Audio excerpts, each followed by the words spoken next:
Um cumprimento especial aos nossos oradores e ao Dr. Pedro Janeiro como moderador.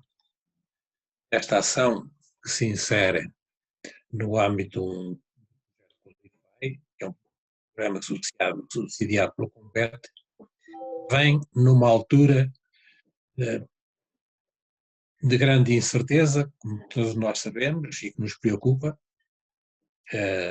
porque apesar de algumas boas notícias, há a perspectiva de haver dentro de meses uma vacina, a verdade é que esta situação ainda vai demorar outros mais meses até a começar a ser controlada. Por outro lado, surge também esta ação, ocorre num momento em que nos é noticiado que o Parlamento Europeu e o Conselho Europeu finalmente acordaram no orçamento do quadro financeiro plurianual 21-27 e nos outros mecanismos que estão associados à recuperação da Europa. Com certeza que são boas notícias, é uma esperança que se abre para a economia portuguesa, para Portugal no seu conjunto, ainda possamos ter alguma discordância em relação aos critérios que se anunciam sobre a aplicação dos dinheiros, mas deixemos isso para outras esferas e outros momentos. De qualquer modo, será uma oportunidade que todos devemos analisar e aproveitar na medida possível, porque, efetivamente, os volumes de fundos são significativos e a nossa economia bem está carecida deles. Compete aos empresários analisarem os programas que vão ser anunciados, compete analisar os mercados e os seus projetos e procurar encontrar novas oportunidades de investimento para sustentarem as suas empresas e dinamizarem a economia do país, proporcionando cada vez mais emprego, que depois com certeza que vai proporcionar bem-estar a todos. Mas independentemente disso, também é preciso depois que esses fundos cheguem efetivamente às empresas com celeridade. E nós compreendemos que os projetos levam sempre algum tempo a analisar e a executar. O que nos custa muitas vezes aceitar é a demora com que os fundos, uma vez aprovados os projetos e executados, o que nos custa muitas vezes aceitar é a demora na chegada dos fundos às empresas. Nós não temos resposta para os nossos associados quando se queixam, por exemplo, que estão à espera de receber verbas de projetos de 2017 e de 2018,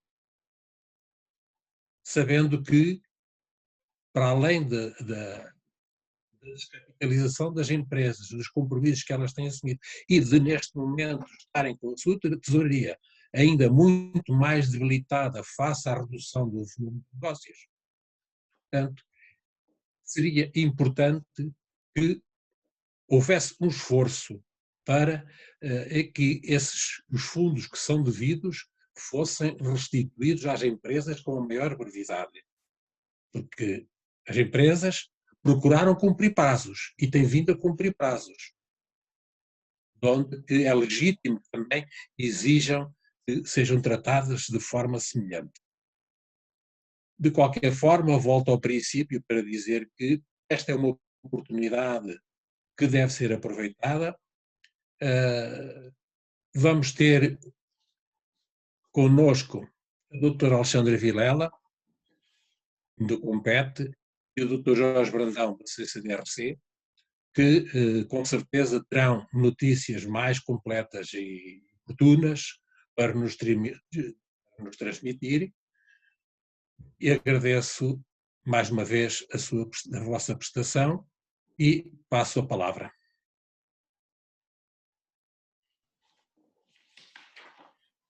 Muito bem. Senhor Fernando Paiva de Castro, Presidente da AIDA CCI, agradecemos as palavras iniciais com as quais abriu este webinar relacionado com os apoios europeus e o futuro das empresas. Palavras necessárias que refletem o espírito, provavelmente, de muitas empresas no nosso país em relação àquilo que é a sua interação com os fundos, e os fundos de facto desempenham um papel muito importante naquilo que é a convergência económica do nosso país com a média da riqueza comunitária e desempenham um papel muito forte naquilo que é a capacidade das nossas empresas de se tornarem mais competitivas e de gerarem mais postos de trabalho. Estamos num ambiente de crise social, sanitária, económica, mas temos que encontrar forma de continuar a nossa vida, de nos adaptarmos a este novo ambiente e de utilizar os fundos o melhor que conseguimos para continuar o nosso dia-a-dia e evoluirmos enquanto país. Um agradecimento muito especial à AIDA CCI pela organização deste webinar, portanto, na pessoa do Sr. Fernando Paiva de Castro, à doutora Elizabeth Rita, à doutora Celeste Claro, toda a equipa da AIDA CCI, obviamente também a todos aqueles que participam neste evento e naturalmente um agradecimento também muito especial à doutora Alexandra Vilela e ao doutor Jorge Brandão, que aqui hoje se juntam num importante momento para com as empresas do Distrito de Aveiro e não só. A AIDA CCI tem vindo a fazer um trabalho de muito mérito ao longo de muitos anos na promoção da competitividade do tecido empresarial. É importante sempre deixarmos esta mensagem de reconhecimento às pessoas que todos os dias dão o melhor de si pelo sucesso das nossas empresas e dos nossos empresários, dos nossos trabalhadores, porque em comunidade, em cooperação, em colaboração, conseguimos de facto ser um país mais forte e ter comunidades mais competitivas. Portanto, este painel que temos hoje, que muito nos honra e tem um grande conhecimento naquilo que é a sua experiência para com os fundos, é representado pela, como já disse, a doutora Alexandra Vilela, vogal da Comissão Diretiva do Compete 2020, uma pessoa com muita experiência na área da ciência, da investigação e desenvolvimento, da própria transformação digital da administração pública, em projetos de formação à ação. A doutora Alexandra Vilela, que foi perita nacional, destacada na Comissão Europeia, na Direção-Geral de Emprego e Assuntos Sociais, uma pessoa que tive o privilégio de trabalhar no passado e que lhe dirijo um cumprimento muito especial. Portanto, vejo ali a sorrir timidamente, mas estamos aqui com caras familiares, portanto estamos em casa neste webinar. Portanto, não quero enumerar toda a experiência da doutora Alexandra, mas por favor, depois se quiser complementar com algum ponto, é de certeza uma pessoa com muito conhecimento a transmitir neste webinar para quem nos assiste. Ela que foi também vogal executiva da Comissão Diretiva do POCH e licenciada em Sociologia pela Universidade de Lisboa. E depois o Dr. Jorge Brandão, que desenvolve a sua atividade profissional na Comissão de Coordenação e Desenvolvimento Regional do Centro. Ele que atualmente exerce funções de vogal na Comissão Diretiva do Programa Operacional Regional do Centro 2020, mestre em Geografia Regional e também uma pessoa com muita experiência na aplicação e na gestão dos fundos e naquilo que é o apoio às empresas portuguesas. Portanto, fica uma apresentação, síntese dos nossos convidados e espero que seja um excelente momento. Portanto, temos cerca de 1h e 15 minutos, até por volta das 4h30, a altura em que depois podemos abrir aqui a discussão face a questões que quem está no auditório possa colocar. E deixo já esse repto. Portanto, quem nos acompanha possa colocar várias questões no chat aqui da plataforma, que depois teremos um período entre as 4h30 e as 5 para colocar todas essas questões aos nossos convidados. Uma nota também prévia em relação à gestão deste painel e deste debate. Portanto, quando a inscrição de todos foi pedida às pessoas que assim quisessem e que assim desejassem que colocassem questões.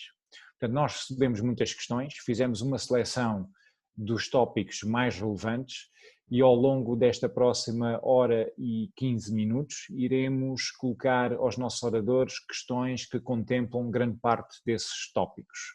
Portanto, se no decorrer do debate tenham questões adicionais ou dúvidas, por favor submetam via o chat aqui da plataforma, que depois no final iremos percorrer as mesmas e tentar transmitir-vos as respostas que vocês procuram.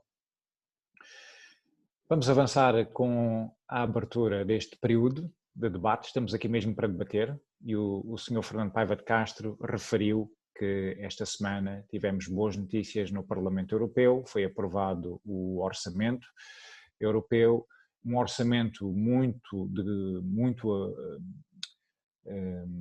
de valor considerável, um orçamento de quase cerca de 1.800 mil milhões de euros, porque tem duas componentes importantes, o quadro financeiro plurianual e os fundos do Next Generation EU, com cerca de 750 mil milhões de euros, esta última componente, que nós aqui em Portugal conhecemos pela aplicação do famoso Plano de Recuperação e Resiliência. Portanto, vamos entrar num momento único e provavelmente irrepetível de mercado, onde temos em execução ao mesmo tempo diferentes instrumentos financeiros da União Europeia, os fundos deste Next Generation EU, que em Portugal perfilam o PRR, os fundos do Portugal 2020 continuam em execução durante os próximos meses e também os novos fundos do futuro programa Portugal 2030, que constitui um investimento muito acrescido e muito avolumado para a nossa economia. Portanto, se estamos também num período único, sabemos também que estamos num período atípico. O ano 2020 ficará para sempre nas nossas memórias pelas razões que conhecemos e sabemos que durante este ano o Estado português contou principalmente com aquilo que são os apoios existentes no Portugal 2020 para poder injetar dinheiro na economia portuguesa. E o Portugal 2020 conta já com uma taxa de compromisso bastante elevada, mas ainda tem um conjunto significativo de verbas por executar. Eu lançava a primeira questão, portanto, aos nossos oradores, em relação àquilo que é a avaliação que fazem do Portugal 2020 e dos impactos que o Portugal 2020 trouxe à nossa economia. E se calhar nada melhor do que começar pelas senhoras, eu pedi à doutora Alexandra Vilela para que possa fazer uma apreciação sobre o impacto que os fundos do Portugal 2020 têm vindo a trazer às nossas empresas e economia. Muito boa tarde, um prazer rever-te, Pedro, há muito tempo, mas é sempre um gosto. Em primeiro lugar, muito obrigada pelo convite, na pessoa do Dr. Fernando Castro, muito obrigada à Aida, e também um agradecimento ao meu colega Jorge Brandão, que nos encontramos hoje neste painel, já que não nos conseguimos encontrar ontem de outra forma, e fica aqui com uma semana de delay do nosso próximo encontro noutros contextos. Portanto, eu acho que eu hesitei muito, até falei com a doutora Elizabeth Rita, da dificuldade de aceitar este convite, precisamente para falar no futuro tal e qual com certeza o desejam, mas provavelmente compreenderão que ainda não temos o futuro totalmente desenhado. Portanto, comecemos por falar no passado e depois lá mais a seguir iremos falar daquilo que é um futuro já conhecido, com algumas das variáveis, e sobretudo centrarmos naquilo que aprendemos com o Portugal 2020 para fazer melhor no Portugal 2030, certamente, que é esse o nosso objetivo. Mas centrando na pergunta que o Pedro colocou diretamente, quais são os resultados? Nós, quando olhamos para os resultados do Portugal 2020, não nos podemos esquecer do que era o Portugal, o que era Portugal até fevereiro de 2020. E nós, de facto, estávamos numa rota de crescimento económico que não tínhamos há uns anos atrás, tínhamos níveis de investimento privado, infelizmente o investimento público pelos motivos que todos conhecemos de convergência das finanças públicas, não conseguiu nunca acompanhar os níveis de investimento privado e, portanto, o processo de crescimento foi muito ancorado no investimento privado e naquilo que foi o trabalho das empresas, sobretudo no trabalho de se colocarem em mercados internacionais, do aumento das exportações. Pela primeira vez em 2020, Portugal subiu no scoreboard da inovação, juntando-se ao grupo dos países mais inovadores e, portanto, estávamos acompanhados por países tão relevantes como a Alemanha ou como a França, em termos de capacidade de inovação. Não nos podemos esquecer que nas despesas de investimento em investigação e desenvolvimento, 2/3 são já feitos pelas empresas e 1/3 apenas pela investimento público. Portanto, isto demonstra bem o dinamismo que as nossas empresas tinham e têm, não fosse enfrentarmos este momento único, como o Pedro referiu, que é termos aqui uma crise sanitária que provoca uma crise económica que descamba inevitavelmente numa crise social. E, portanto, o balanço que nós fazemos até 2020, até fevereiro, março de 2021, o que estamos a viver agora temos que considerá-lo como um interregno no tempo, onde parece que a economia toda ela está congelada no tempo e no espaço e que nós estamos a fazer um imenso esforço a que isto seja uma pausa e não uma quebra. Esta crise é completamente diferente daquela que vivemos em 2010, a partir de 2008, mas com maior acuidade em Portugal 2010 e depois em 2011. É uma crise que é mundial e, portanto, se nós em 2011 dizíamos às empresas vão para fora, tentem colocar-se em mercados internacionais, aumentem as exportações, neste momento isso não é verdade, isso não pode acontecer porque há um congelamento de toda a economia a nível global. Portanto, esta crise provoca choques completamente distintos, nunca vivemos uma situação como a atual e a grande perplexidade é que nós juntamos um momento de crescimento e recuperação, não nos podemos esquecer que no último ano, 2019, pela primeira vez convergimos ao nível do crescimento com as economias europeias, era uma coisa que desde o início deste século não fazíamos, portanto estávamos finalmente, lentamente, mas com a persistência necessária de todos os processos de reestruturação e de crescimento económico, com alguma solidez, lentamente, a conseguir recuperar os caminhos da convergência com as economias europeias, quando tudo isto se dá.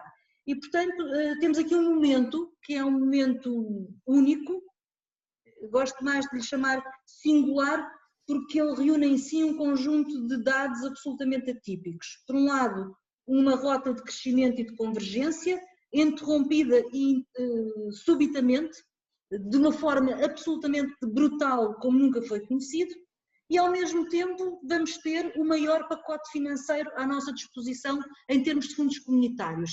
Isto é uma situação paradoxal, porque eu trabalho há quase 30 anos em fundos estruturais e há muitos anos que eu ouço sempre dizer esta é a última oportunidade, este é o último pacote financeiro desta dimensão que Portugal vai ter para dar a volta e, entretanto, desde os últimos pacotes, mas sobretudo desde o início deste século, fomos sistematicamente ficando para trás nos processos dos rankings europeus de crescimento, sobretudo a seguir às dinâmicas do alargamento a leste. Isso foi muito marcante para o nosso processo de integração europeia, marcou certamente uma segunda fase dos fundos estruturais em que Portugal continua a investir, mas não saía, não desencalhava, não saía da mesma posição e víamos os nossos parceiros, República Checa e por aí fora, passarem-nos à frente, Polónia, por aí fora, e Portugal continuava a marcar passo. E, portanto, temos aqui um momento em que, como eu costumo dizer, neste momento não há desculpas, nós temos a maior crise e a crise mais abrupta, mas também temos o maior pacote financeiro à nossa disposição. Como disse, temos 50% dos fundos para gastar, simplesmente esses fundos estão todos comprometidos, nomeadamente o Compete tem uma taxa de compromisso que ronda os 105, mais de 110%, portanto temos uma taxa de compromisso muito para além da nossa dotação. Estamos em algumas áreas do programa a trabalhar com taxas de overbooking, nomeadamente nos sistemas de incentivos de apoio às empresas, a trabalhar com taxas de overbooking de 35%, portanto vamos muitíssimo para além da dotação.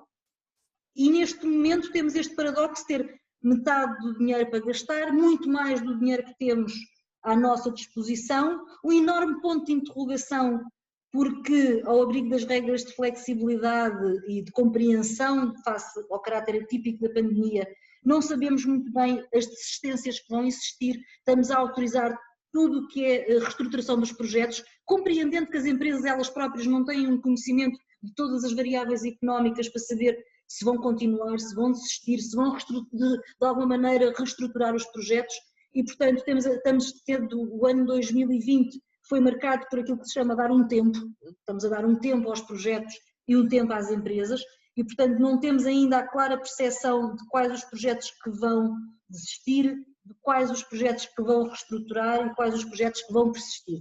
Portanto, temos aqui algum ponto de interrogação, portanto, nesta última fase de 2020 até 2023 que temos que prestar contas e sabemos que para o ano vamos ter um pacote do PRR, cerca de 15 mil milhões de euros, com regras completamente distintas daquelas que conhecemos nos fundos estruturais. Chama a atenção que o PRR não é um pacote de gestão nacional, é um programa de gestão centralizada. A Comissão Europeia não delegou em Portugal a capacidade de gestão, delegou mediante um programa que está a ser negociado com Bruxelas, e, portanto, mas é um programa de gestão centralizada, em que Portugal tem que prestar contas de uma forma muito mais apertada do que dos fundos estruturais em termos de estruturas de gestão nacionais. Portanto, isto é bom que se tenha presente. O que a Comissão nos vai dar não é um pacote financeiro para gerir, é uma gestão, uma contratualização de objetivos para realizar e, portanto, podemos falar um bocadinho mais à frente de como é que isto se processa, mas é uma gestão diferente, não é uma gestão contra despesa, é uma gestão contra objetivos e contra resultados. Mas temos um pacote de 15 mil milhões à nossa frente, que apesar das boas notícias de ontem, as boas notícias são que finalmente fecharam as negociações, as más notícias é que o dinheiro não vai chegar antes de abril e, portanto, na melhor das hipóteses, não vamos ter verbas a entrar na economia, no beneficiário final, nas empresas, antes de abril, na melhor das hipóteses, portanto essa é a parte mais difícil que temos que saber gerir. E depois ainda temos um pacote financeiro do quadro financeiro plurianual 2021-27, o chamado PT 2030, esse sim ainda mais atrasado, porque apesar dos regulamentos estarem mais ou menos estabilizados desde fevereiro do ano passado, e em fevereiro nós já íamos a reuniões em Bruxelas para fechar rondas negociais de regulamentos comunitários, mas entretanto com o Covid tudo se altera e, portanto, para além dos regulamentos terem que ser ajustados, o quadro financeiro foi completamente ajustado e só ontem é que foi decidido, mas diria-me que só depois do PRR estar negociado e contratualizado é que então vamos entrar em força com os mecanismos de implementação do PT 2030. E, portanto, isto dá-nos um contexto aqui que parece que estamos a viver um tempo suspenso, um tempo em que sabemos da crise com que as nossas empresas têm que lidar, que apesar de tudo é uma crise assimétrica, não é a mesma sentida da mesma forma em todos os setores e em todas as fileiras de atividade, e mesmo dentro do mesmo setor ela também é assimétrica. Do exemplo dos têxteis, não é homogéneo, temos setor dos têxteis, nomeadamente o vestuário, que atravessa uma enorme crise porque os hábitos de consumo via do Covid mudaram, mas temos setores do têxtil, o têxtilar, que por exemplo não está a atravessar nenhuma crise e está com um grau de confiança e de capacidade produtiva bastante afirmativa e portanto a correr bem, sem grandes preocupações. Portanto, só para dar exemplos de que isto não é transversal de igual forma, é muito assimétrica e coloca desafios muito distintos. Esta é também uma crise de confiança, porque a confiança e a propensão para o consumo estão seriamente afetados pelo Covid e, portanto, nós temos aqui enormes desafios. Mas a pergunta era resultados do primeiro, voltando depois disso mesmo. Resultados Vamos voltar à origem. É porque a origem, para chegar à origem temos que olhar de onde é que nós partimos e onde estamos. E olhando para os primeiros resultados, os resultados estavam a ser muito positivos.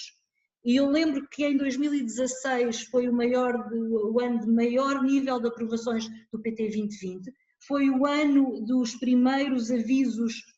Lembro que até 2015 não houve avisos no primeiro do PT 2020, ou houve no final do ano, meia dúzia de avisos não significativos, mas o primeiro ciclo de avisos para o investimento empresarial ocorreu em 2016 e foram anos, 2016, 2017, foram anos de injeção maciça de avisos destinados às empresas, onde de facto é quase impossível não concluirmos que foram esses investimentos empresariais que deram origem a este crescimento que depois se sentiu em 2018, 2019, com taxas de crescimento em 2018 2,6% e em 19 2,2%. Portanto, nós tínhamos aqui taxas de crescimento que nos diferenciavam, como eu disse do início, que nos diferenciavam do resto dos países da Europa e que nos permitiam um processo de convergência inédita desde 2000, que tal não acontecia.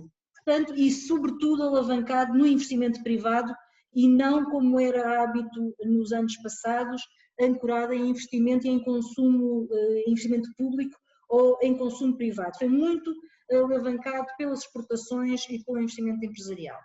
E isto dava enorme confiança aos instrumentos que nós temos montados no PT 2020, que também não são diferentes substancialmente daqueles que tínhamos no CREM. Tenho para mim que não acredito muito em mudanças disruptivas, acho que a evolução tem que ser uma evolução incremental, nós temos que melhorar e aprofundar os instrumentos existentes, mas não acredito que se faça à conta de mudanças disruptivas ao nível dos instrumentos que nós temos. E em termos de investimentos empresariais, nós temos 3 grandes sistemas de incentivos: investimento em investigação e desenvolvimento, é a produção de inovação para a colocar em mercado, e é isso que diferencia, que pode ser diferenciador na colocação de produtos de maior valor acrescentado na economia, que pode ser a base da diferenciação e criação de valor para as empresas nacionais, e tivemos um crescimento nesta área de apoios absolutamente sem par em relação ao CREN. Temos a inovação produtiva, que mais do que em número de projetos, também em montantes de investimento alocados, e portanto é a base, é a alavanca, é aquilo que as empresas têm como suporte para os investimentos, e depois os instrumentos mais tradicionais e que já provaram, mas de maior dimensão, não sei se de menor impacto, que são os de qualificação e sobretudo os instrumentos de internacionalização, em que, sobretudo em lógicas coletivas de projetos conjuntos, penso que são instrumentos muito válidos porque permitem, de uma forma colaborativa e tendo economias de escala para as empresas, organizar missões ao estrangeiro de forma coletiva e com muito maior impacto de quando as empresas per si se organizam para participar nestas missões.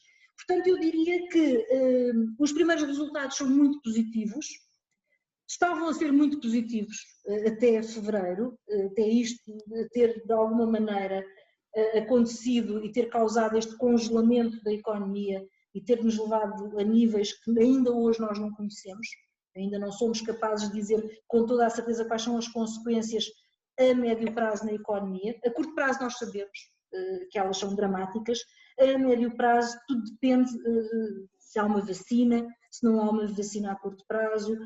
Aqui a aposta, sobretudo, que tem sido feita, e quanto a mim tem sido uma aposta que vale a pena, é um risco, mas que eu acho que é um risco que vale a pena correr, é não destruir capacidade instalada, ou seja, é não deixar as empresas fecharem, é não deixar os níveis de desemprego aumentarem, é manter intacta o mais possível a capacidade instalada do tecido produtivo, à espera que isto seja uma crise temporária, uma crise sanitária que se consiga de alguma forma debelar e que mal esteja ou um tratamento ou uma vacina disponível, consigamos retomar a atividade produtiva, se não aos níveis que tínhamos antes, mas que esteja a base de uma retoma progressiva. E, portanto, o risco de injetar financiamento público nesta manutenção da capacidade instalada é a esperança que nos pode alentar que quando esta crise sanitária estiver recuperada, nós possamos retomar os bons resultados que tínhamos até 2020, até fevereiro de 2020. Depois temos muito para aprender em termos de simplificação, e eu tremo cada vez que ouço a palavra simplificação, assusta-me, porque a seguir o que vem é sempre pior, mas temos muito para aprender na simplificação, temos muito para aprender da capacidade de carga que o sistema pode aguentar. em termos de recepção de candidaturas, de análise de candidaturas, daquilo que os organismos intermédios, como o IACMEI, como a ANI, como a AECEP, têm de capacidade instalada, termos técnicos. Não nos podemos esquecer que a administração pública teve uma perca brutal de recursos internos e, portanto, quando dizemos que temos administração a mais, também sabemos que temos depois falta de resposta do lado da administração. E, portanto, temos que nos adaptar, se calhar temos que ser mais ligeiros naquilo que se pede em candidatura, porque a candidatura é uma estimativa, e temos que reforçar os mecanismos de controle. Mas Alexandra, se calhar já lá íamos, que é uma das próximas questões que vamos ter, mas ainda vamos ouvir o Jorge naturalmente sobre aquilo que são resultados e impactos, mas eu vou frisar uma coisa que tu disseste bem, Alexandra, que é o facto dos fundos neste atual quadro do PT 2020 terem apoiado um processo de convergência do nosso país com a Europa, porque no ano 2016, no ano 17, no ano 18, é um facto que registámos taxas de crescimento expressivas, também muito alavancadas por aquilo que sabemos que é o efeito do turismo na economia nacional, mas referiste bem o papel das nossas exportações e o papel que foi o investimento, o apoio ao investimento produtivo na nossa economia, e é bom termos memória em relação a essa alteração que se verificou no nosso país. Eu próprio sou economista e depois trabalho numa empresa que é a Accenture, que tem mais de 30 anos também de experiência com a administração pública em Portugal e até na própria gestão de fundos, mais de 20 anos de experiência na gestão de fundos, e de facto o investimento dos fundos estruturais tem vindo a ser muito útil a Portugal naquilo que é o papel da convergência. Mas falando de resultados e lançando aqui a palavra também para o Jorge Brandão, tivemos contigo, Alexandra, uma perspectiva mais do impacto nacional e agora se calhar podemos falar um pouco mais na perspectiva de impacto e resultados na região centro. E aí o Jorge, mais do que ninguém, terá certamente aqui alguns inputs também relevantes para nos contar sobre a história, daquilo que foi a história e o papel relevante do Portugal 2020 naquilo que é o apoio ao desenvolvimento socioeconómico da região centro. Jorge. Sim, senhora. Como é da praxe, antes de mais, queria começar por agradecer imenso à AIDA, ao seu presidente, à doutora Elisabeth Rita, o convite para estar neste webinar. É com todo o gosto que o faço e que trago aqui um bocadinho também a perspectiva da Comissão de Coordenação e do Programa Operacional do Centro. Naturalmente, também um cumprimento à minha colega Alexandra Vilela. Já foi excelente a intervenção dela, portanto eu vou só dar pequenas notas para complementar exatamente nessa perspectiva da região centro em particular e naturalmente também o cumprimento ao Pedro Janeiro. Eu gostaria de frisar este aspecto. Nesta altura, de facto, nós estamos com a atenção muito virada para o período que se aproxima, para o Plano de Recuperação e Resiliência, para o próximo quadro financeiro plurianual e, de facto, nós temos um dossiê entre mãos extremamente importante em termos de recursos que estão ainda por executar e que já deram seguramente um contributo muito relevante para o nosso país e para a nossa região, mas que ainda temos, na prática, 3 anos pela frente para o executar e, portanto, temos ainda desafios muito grandes pela frente. E, por outro lado, este instrumento financeiro, para todos os efeitos, está aqui, está à nossa disposição e, nesta altura, é o instrumento financeiro que nós temos disponível, porque, de facto, os próximos fundos ainda vão levar alguns meses até haver condições para que o país, diretamente, as empresas, as pessoas, possam começar a beneficiar dele.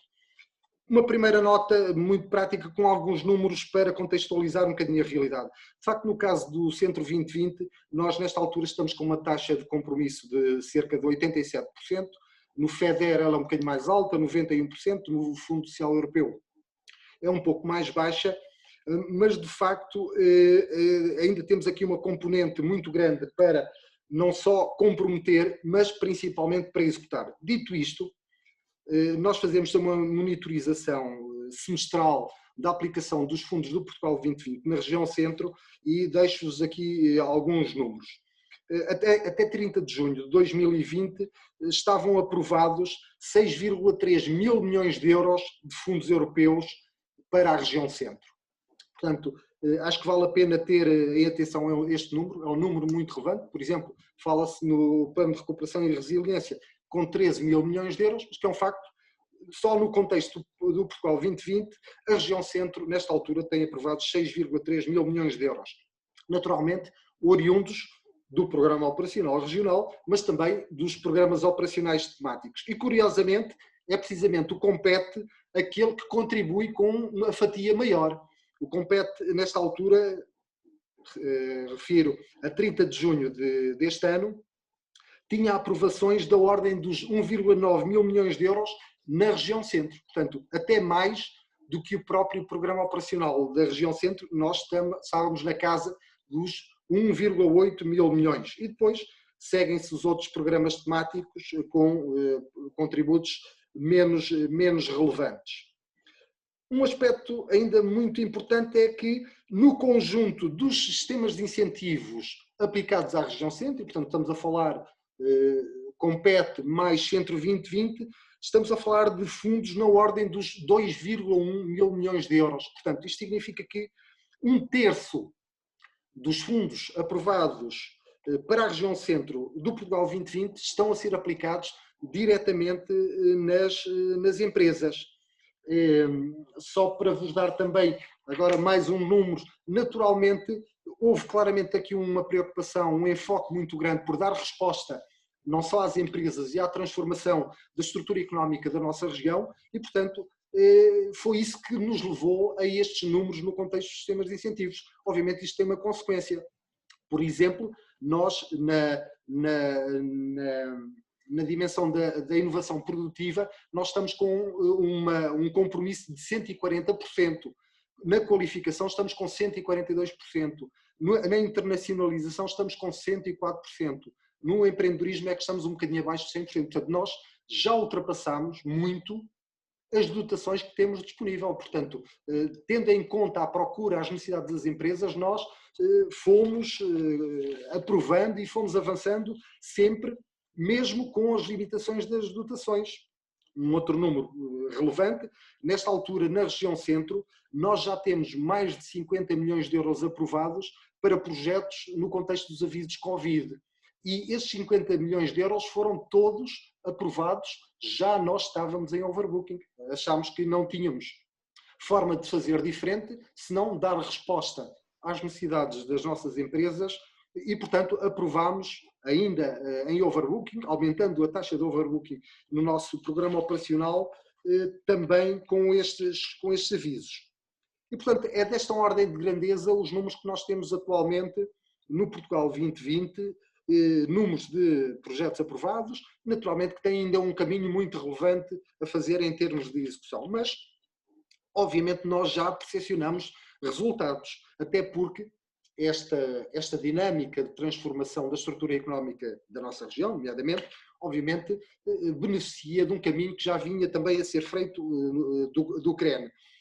Alexandre referiu um exemplo há pouco, que ele também se traduz para a região centro, de facto, na avaliação que a Comissão Europeia faz do nível de inovação que os países europeus e as regiões europeias têm em termos do índice do Regional Innovation Scoreboard, de facto, como o país como um todo, a região centro também subiu de patamar e, portanto, nesta altura, eu diria que estamos na segunda divisão das regiões mais inovadoras da União Europeia, como regiões fortemente inovadoras e, portanto, essa foi uma evolução muito significativa e nós não temos dúvidas nenhumas que isso decorreu muito do financiamento que nós colocamos, quer às entidades do sistema científico e tecnológico, quer às próprias empresas, para aumentar a sua capacidade de inovação. Isto traduz-se noutros números. O inquérito comunitário à inovação também coloca a região centro com níveis de inovação superiores a outras regiões do país. Por exemplo, a região centro tem 27% das PMEs excelência a nível nacional, que é uma percentagem muito relevante. A região centro tem também um peso superior do que as restantes regiões do país em termos de empresas com nível médio e alto em termos tecnológicos. E, portanto, isso são dados porventura pontuais, mas que nos dão sinais muito positivos e encorajadores da transformação que assistimos na nossa região. E naturalmente também já foi referido, obviamente, a grande evolução, a grande capacidade exportadora que o país revelou nos últimos anos, não temos dúvidas nenhumas que decorrem também da capacidade do financiamento que foi feito às empresas para esse salto em termos de irem ao encontro dos mercados internacionais. E aí o setor do turismo é, porventura, o mais paradigmático. De facto, nos últimos anos, naturalmente, não contando a realidade que vivemos este ano, porque é completamente excepcional, mas nos últimos anos o turismo na região centro, quer em termos de número de hóspedes, de dormidas, de receitas, vem sempre a crescer de uma forma sustentada. E, portanto, claramente sentimos que este caminho tem vindo a ser feito um caminho de transformação estrutural da nossa região e, portanto, naturalmente também do nosso país, muito relevante. Obviamente há muitos aspectos ainda por fazer, por outros resultados por alcançar, portanto o trabalho não está feito. Partilho a visão que foi dita aqui. A nossa expectativa é que consigamos, de facto, que esta situação de crise que vivemos seja uma situação conjuntural e consigamos controlar os seus impactos de forma a que ela não tenha impactos negativos sobre a dinâmica de transformação estrutural da nossa economia e da nossa região. E, portanto, eu diria que é esse o grande desafio durante os meses que temos pela frente, é de facto não permitir que haja um recuo, que tenhamos um retrocesso neste caminho de facto. E, portanto, penso que para esta primeira pergunta ficaria por aqui para já. Ok, Jorge, falámos muitos números, mas há uma observação inicial da parte do Sr. Fernando Paiva de Castro em relação à demora que o dinheiro muitas vezes sofre para chegar às empresas. Portanto, as nossas empresas precisam dos fundos aos quais se candidatam e precisam dessas verbas para, neste momento, fazerem face à crise económica que nós vivemos. E faço-lhe aqui uma pergunta que é, da experiência que o Centro 2020 tem na gestão dos fundos, que melhorias nós podemos introduzir na gestão dos processos para acelerar não só a execução, mas também os resultados para as nossas empresas e para termos aqui um melhor aproveitamento do financiamento comunitário? Bem, eu gostaria de começar por duas notas antes de dar exemplos concretos de melhorias que possamos introduzir no processo. Desde logo, também como a Alexandra referiu, a execução do Portugal 2020 exatamente iniciou-se pelos sistemas de incentivos às empresas. Foram os primeiros avisos, foram os primeiros apoios que começaram a ser pagos aos beneficiários, foi exatamente às empresas. E isso beneficiou, não só por uma questão de necessidade e de uma necessidade de resposta em concreto às empresas, mas também porque houve aqui, eu diria, uma boa opção que foi manter alguma continuidade no mecanismo de apoio às empresas que vinha do CREN. Portanto, eu diria que essa opção de manter no essencial a lógica de funcionamento dos apoios às empresas permitiu exatamente começar o Portugal 2020 por essa disponibilização. Um outro aspecto que gostaria de destacar é precisamente neste ano em que, com o impacto desta situação de pandemia, de facto foi feito um esforço enorme, antes de mais por responder às empresas. Responder em termos de processar os pagamentos, processar até adiantamentos, portanto, uma situação que era utilizada, uma ferramenta muito excepcional, que eram os adiantamentos, nomeadamente em função da ultrapassagem dos prazos para a validação e o processamento dos pagamentos. Portanto, essa modalidade dos adiantamentos foi implementada, eu diria, de uma forma generalizada e, portanto, isso significou muitos milhões de euros que foram colocados do lado das empresas e, portanto, creio que tem havido essa preocupação, em particular neste ano. Obviamente, nós não nos escondemos que estes são processos extremamente complexos e exigentes em termos administrativos e, portanto, fala sempre da questão da simplificação. Não tenho dúvidas nenhumas que é um aspecto relevante, mas Também não temos dúvidas nenhumas que serão sempre processos complexos. Naturalmente podemos tomar muitas medidas para simplificar estes processos. Naturalmente pode haver aqui uma lógica maior, eu diria quase confiança sobre os beneficiários, de responsabilização e depois de uma verificação a posteriori do cumprimento das regras. Poderá haver medidas desse género. Poderemos ter medidas, por exemplo, de utilização mais generalizada. Eu diria que nesta altura ainda estamos a dar os primeiros passos, por exemplo, de metodologias de custos simplificados. Penso que isso é um caminho que vai ter que ser seguido, seguramente no Fundo Social Europeu, onde já há mais prática destas lógicas, mas no FEDER ela tem que ser também mais implementada. Mas também gostaria de dizer aqui um aspecto muito relevante na ótica também do trabalho que é feito pelos organismos intermédios e pelas próprias autoridades de gestão. De facto, em muitos casos, nós ainda encontramos muitas fragilidades na preparação dos dossiês, seja das candidaturas, seja dos pedidos de pagamento. Isso também limita e dificulta todo o processo de tramitação. E, portanto, eu diria que há aqui um caminho que tem que ser feito, quer pelas estruturas de gestão, autoridades de gestão, organismos de intermédios, não tenho dúvidas. Temos que simplificar o processo, introduzir mecanismos de simplificação. Por exemplo, também nas ferramentas informáticas, nós temos que ter sistemas de informação mais amigáveis, que que respondam de uma forma mais substantiva, mas há um esforço também a fazer da parte das empresas, dos empresários, dos consultores também, para diminuirmos também os custos e as dificuldades de analisar todos estes processos. Muito bem, Jorge. Alexandra, creio que podes partilhar com muito daquilo que o Jorge avançou a respeito da simplificação, mas face à tua experiência de muitos e muitos anos na gestão dos fundos, provavelmente poderás ter aqui ideias muito concretas sobre as melhorias que podem ser introduzidas e sobre as lessons learned em relação àquilo que tem sido a gestão dos fundos nestes últimos anos. Portanto, que melhorias e que simplificações administrativas poderiam ser introduzidas para, no futuro, as empresas terem um melhor desempenho e nós, enquanto país, prosperarmos também mais? Eu acho que temos muito a aprender com o que se viveu no período do Covid.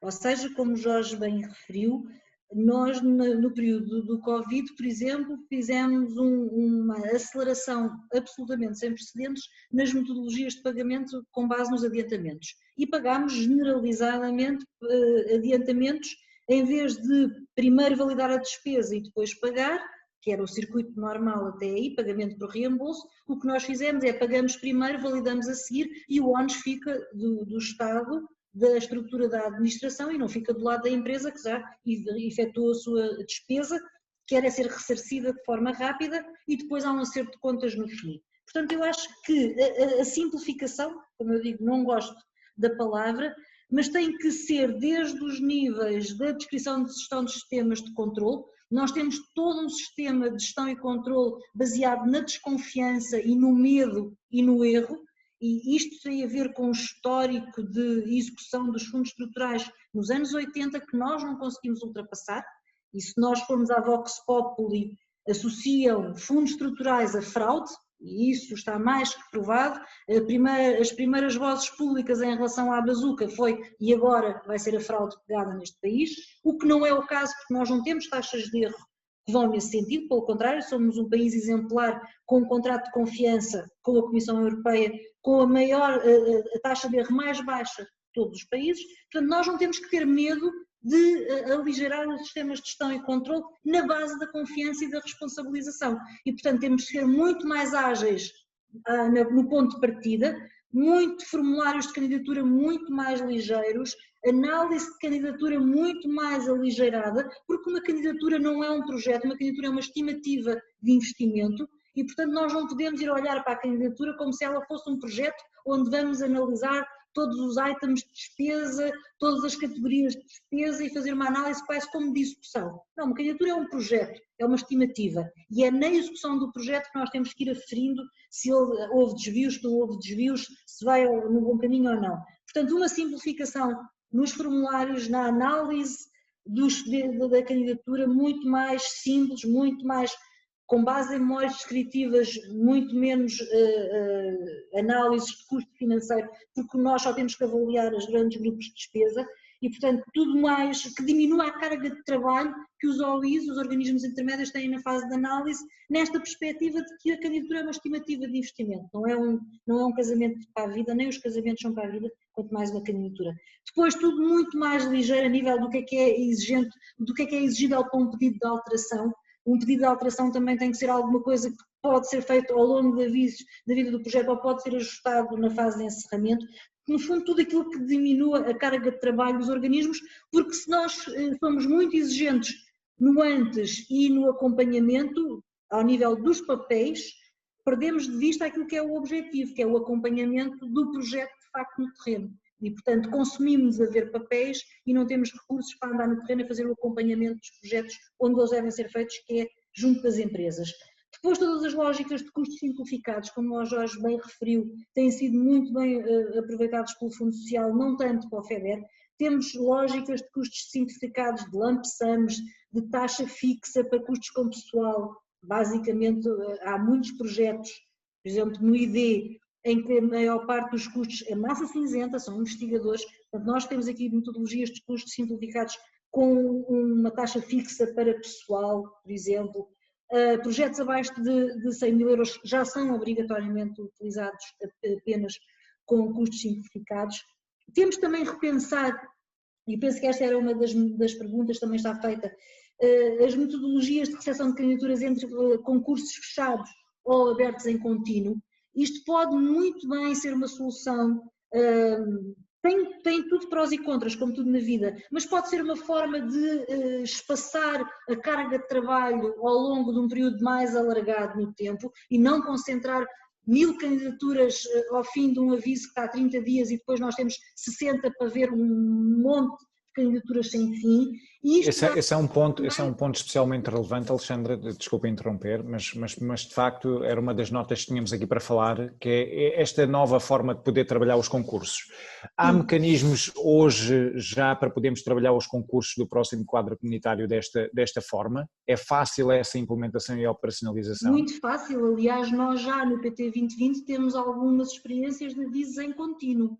Não é uma experiência única, não tem sido muito usado nos sistemas de incentivos, mas temos outras áreas onde os avisos estão abertos em contínuo e é uma prática como outra. O aviso hierarquiza as candidaturas entre si.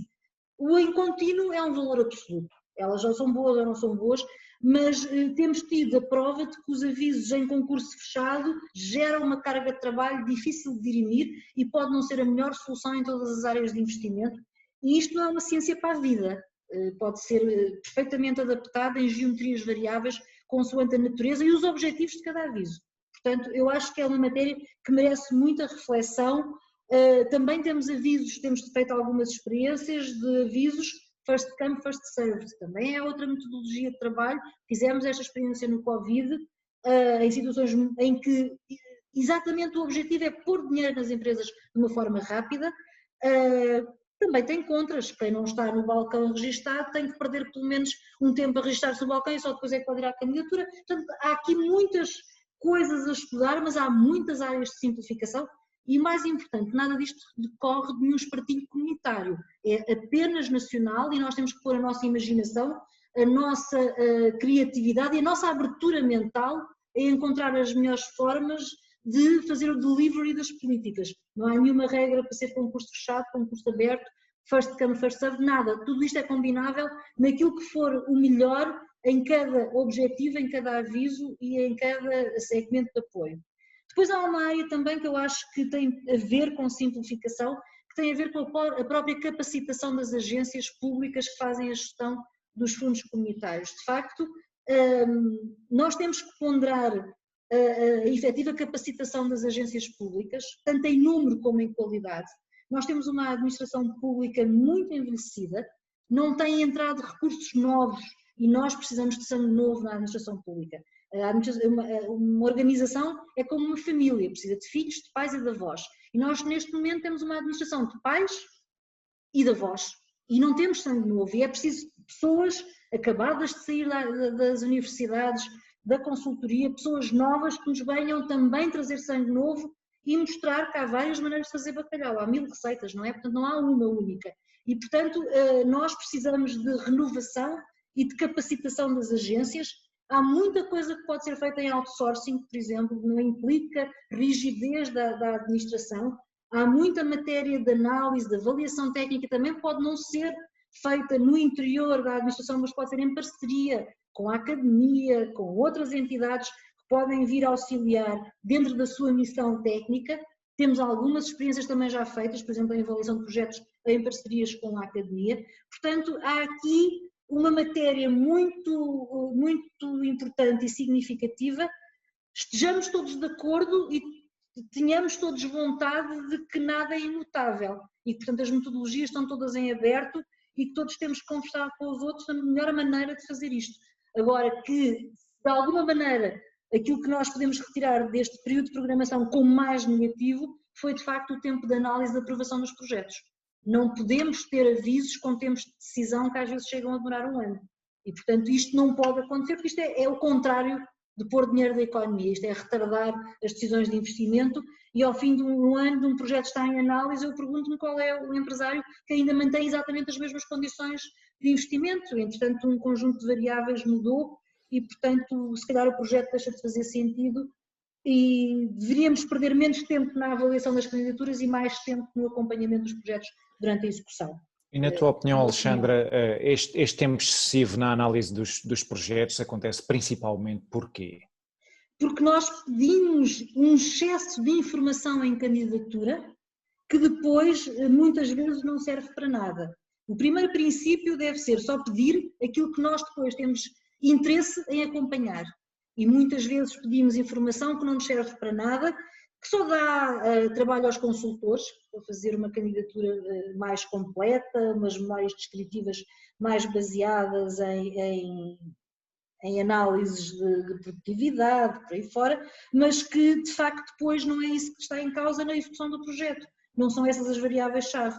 Portanto, eu acho que só se deve perguntar aquilo que faz falta para avaliar e aquilo que nós temos capacidade para depois validar. Porque estar a pedir informação muito complexa, que depois não serve para nada, ou que nós não temos capacidade de avaliar, porque não temos instrumentos para fazer uma avaliação quantitativa eficaz, portanto não vale a pena pedir. Portanto, a focagem dos formulários de candidatura deve ser exatamente naquilo que interessa para avaliar a candidatura, de forma resumida, sintética. Como eu disse, uma candidatura é uma estimativa de investimento, não é um projeto. O projeto vai acontecer a seguir. Deixem-me fazer uma nota. Eu ia dizer que devolvi esta questão ao Jorge apenas para procurar saber se este ponto da análise excessiva de informação nos projetos pode ser um dos motivos para os quais existam tantas empresas ainda a aguardar respostas às candidaturas submetidas em concursos. Jorge. Não tenho dúvidas que é um elemento muito relevante. Eu diria mais, uma das medidas porventura importantes a tomar, por exemplo, nos sistemas de informação é, de alguma forma, automatizar algumas dimensões, quer da submissão da informação, quer da análise da informação. Isso pressupõe uma informação muito sucinta, muito clara e, portanto, essa simplificação dos processos dos formulários, dos processos de submissão das candidaturas é relevante. Mas agora, não podemos esconder aqui um facto incontornável, é que este período de programação, e mais uma vez muito ligado aos sistemas de incentivos, teve números de candidaturas submetidas incomparavelmente maior do que aquelas que alguma vez existiram num período de programação anterior. Eu admito que não tenho presente esses números nos sistemas de incentivos, mas posso-vos dizer, por exemplo, o SI2E, porque é um dossiê que está muito quente, muito presente ainda aqui connosco. No caso da região centro, nós nesta altura temos 2.700 candidaturas aprovadas entre FEDER e Fundo Social Europeu, mas tivemos candidaturas submetidas mais de 5.000. Portanto, isto significa que quase metade das candidaturas foram chumbadas e porque não reuniam condições para ser aprovadas. Nós aprovamos todos os projetos com o mérito mínimo. Mas isto significa que são números de candidaturas nunca vistos, portanto, estão a imaginar... E porquê, Jorge? Porquê? Qual é a razão para termos tantas candidaturas? Não, é assim, porque os instrumentos são apelativos e as empresas têm necessidade e têm ali uma oportunidade de financiamento, nós não temos dúvidas nenhumas. Portanto, isso para nós foi um sinal muito positivo de que aquele instrumento ia ao encontro das necessidades das empresas dos territórios. Isso foi para nós um sinal incontornável. Mesmo e apesar de nós sabemos que há muitas razões de queixa e todas as dificuldades, os tempos que se levaram a decidir, porventura o sentido das decisões, mas o que é facto no final é que se mostrou que era um instrumento que vem dar resposta a necessidades das nossas empresas. E, portanto, isto para reforçar aquela questão de ser mais célere na resposta às empresas. Já agora uma nota sobre a questão dos concursos. Nós não temos dúvidas que para aqueles instrumentos mainstream de apoio às empresas, que porventura fará sentido trabalharmos com avisos em contínuo. Parece-nos que pode ser adequado exatamente para evitar essa concentração, os picos de candidaturas. Mas há aqui um aspecto e que porventura foi limitativo neste período de programação e esperemos que o próximo venha a alterar-se, é que numa ótica regional nós gostaríamos de ter mais flexibilidade para poder abrir avisos de concurso direcionados a necessidades específicas dos nossos territórios, das nossas empresas, em temáticas específicas, por exemplo, muito alinhadas com prioridades da RIS3 ou outras situações que se registam e que correm das circunstâncias. Estou-me a recordar, neste período de programação tivemos o problema dos incêndios e foi-nos dada abertura, orientação para podermos abrir avisos específicos para responder a essa necessidade. Eu diria que esta flexibilidade deveria ser estrutural no desenho de um instrumento como o Portugal 2030, permitir às regiões, aos territórios, identificar as suas necessidades e as apostas que devem ser feitas. E isso não podem ser avisos abertos em contínuo, tem que ser avisos focados, temporários. E havemos de falar isso também quando chegarmos à parte do futuro, aquilo que pode ser feito para melhorar a aplicação dos fundos, mas ainda estamos a falar da situação, atual. E Alexandra, queria fazer uma pergunta a ti e ao Jorge que importa refletir.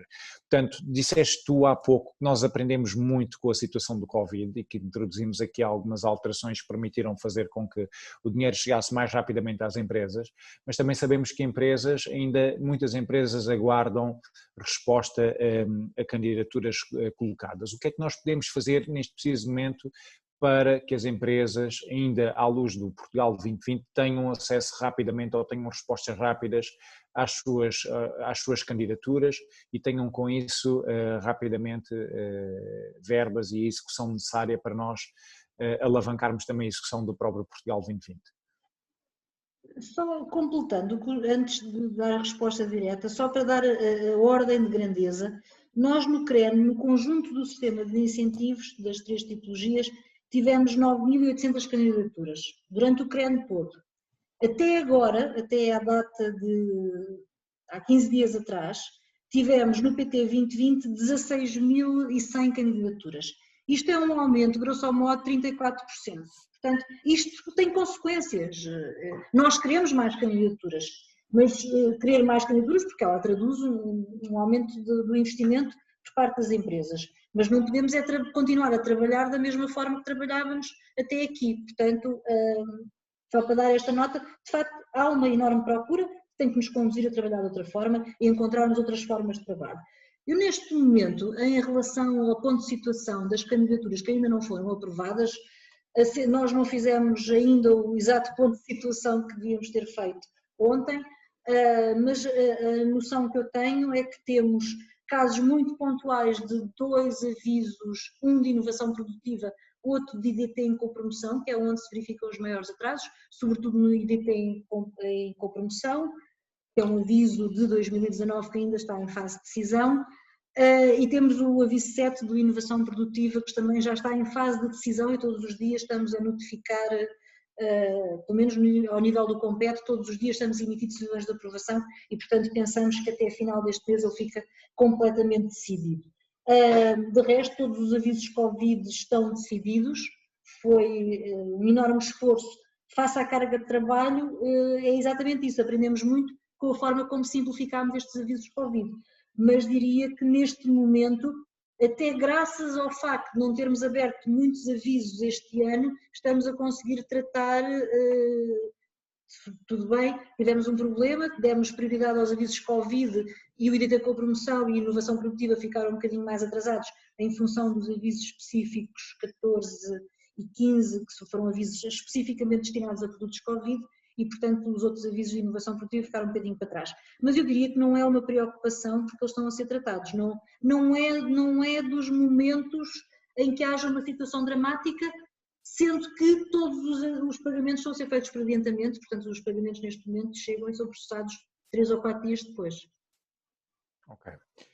Falámos bastante do atual quadro Portugal 2020 e daquilo que pode ser melhorado e daquilo que também são os impactos na nossa economia e junto das nossas empresas. Vamos falar agora sobre o futuro e aquilo que o ano 2021 trará a respeito de novidades. Portanto, já falámos do Plano de Recuperação e Resiliência, dos cerca de 15,3 mil milhões de euros de subvenções que estão destinados para Portugal. Já falámos que o Portugal 2030 já está aí no próximo ano e até 2027, com o período adicional ainda para isso que são de fundos, será um quadro que trará mais cerca de 30 mil milhões de euros de financiamento para Portugal, e temos aqui um acumulado só nestes 2 programas cerca de 45 mil milhões de euros, aos quais ainda se juntam as verbas por executar do Portugal 2020, coloca o valor de financiamento comunitário à disposição do nosso país em mais de 55 mil milhões de euros para os próximos anos. Portanto, é de facto um pacote muito avultado. A Alexandra dizia mesmo na sua intervenção inicial que é o maior pacote financeiro de sempre à disposição do país, mas numa altura em que o país enfrenta também uma das maiores crises, se não mesmo a maior crise de sempre, o país e o mundo, que é o contexto onde nós vivemos. Mas temos as verbas e sabemos como podemos colocá-las ao serviço da nossa economia, e essa é a parte onde temos de depositar mais esperança para uma execução célere. Daquilo que vocês já sabem em relação àquilo que podem ser as principais novidades no modelo de gestão e até de processuais em relação à gestão do próximo quadro comunitário de apoios, o que é que podem partilhar com quem nos ouve sobre aquilo que podem ser as principais novidades em relação ao PT 2030 e também as principais diferenças face à execução dos fundos do PRR? E aqui, Alexandra, podes dar o pontapé de saída em relação àquilo que possam ser as principais novidades do modelo de gestão do próximo quadro comunitário do PT 2030. Bom, não tenho propriamente informação detalhada, primeiro porque o Compete não tem mandato para fazer a gestão do PT 2030 e, portanto, compreenderão certamente a reserva que tem a ver com exatamente não ter mandato e não ter conhecimento aprofundado, e o que sabemos é do que vamos acompanhando e que podemos aqui partilhar de alguma maneira para termos um diálogo mais construtivo possível. O que a principal novidade do PT 2030, para além da boa novidade de ontem, temos um quadro financeiro aprovado pela Comissão Europeia, que não tem grandes diferenças daquilo que já tinha do pacote de cerca de 20 mil milhões. A estrutura de gestão já é conhecida, já foi aprovada a resolução do Conselho de Ministros, que vai dar origem, no fundo, à macroestrutura da organização dos programas operacionais, das prioridades de cada programa, da estruturação em programas, e portanto ela foi aprovada no dia 28 de outubro na resolução do Conselho de Ministros. Ainda não se encontra publicada, mas deve estar para breve, e portanto temos um modelo que no fundo transpõe para a nossa ordem programática, diria assim, aquilo que também são as prioridades de política europeia definidas por elas e que vai de encontro àquilo que já se conhecem nos próprios regulamentos dos fundos estruturais, no fundo aquilo que vai substituir o regulamento dos FEI e que no fundo traz para o ordenamento nacional aquilo que são as apostas políticas da Comissão Europeia em termos da dupla transição, da transição digital, da transição para a economia verde e, portanto, deste conjunto de apostas numa economia baseada no conhecimento e com uma grande aposta nas matérias da dupla transição. E, portanto, nós vamos ter aqui, basicamente, uma estrutura muito semelhante à que temos hoje em dia, 3 programas operacionais temáticos, temos aqui alguma nuance, No atual programação tínhamos 2 programas, POCH, POISE, passa a ter um programa que genericamente podemos chamar dedicado às pessoas, é o nome que mais descreve aquilo que vai ser este programa no futuro, dedicado às questões que são muito caras a Portugal, como as questões da demografia, as questões do inverno demográfico, as questões das qualificações tanto de jovens como de adultos, mas de uma ótica de qualificações do sistema, colocados na ótica da oferta, e das questões de inclusão social e de desenvolvimento social. Portanto, diria que, no fundo, é uma síntese daquilo que nós hoje conhecemos das intervenções do Fundo Social, consubstanciadas no POCH e no POISE. Depois temos aquilo que é um programa dedicado à inovação e para a transição digital, que é aquilo que podemos chamar empresas. Se eu puder caricaturizar as 3 dimensões de programas, pessoas, aqui temos as empresas e temos, se calhar, um compete mais focado. Eu vou abusar de chamar compete porque o compete não é nosso, já vinha do CREN, acompanhou-nos no PT 2020 e provavelmente vai nos acompanhar no 2030, mas é um nome que é uma marca já e está próximo das empresas e se calhar vamos ter aqui um programa mais focado nas dimensões de apoio às empresas e do ecossistema de apoio às empresas, numa ótica de inovação, com inovação tal como nós conhecemos, como disse, o crescimento e a evolução não se faz por disrupção, mas faz-se se calhar por evolução incremental. Portanto, vamos ter os instrumentos ligados à inovação, ligados à transição digital das empresas, muito ligados à indústria 4.0 e àquilo que são a transição digital, mas focada nas empresas e muito alinhada àquilo que são as políticas da reindustrialização, como é que se muda o chão de fábrica, o que é esta coisa da transformação digital para o chão de fábrica, de uma forma muito pragmática e toda a riqueza que isto pode trazer para o mundo dos negócios.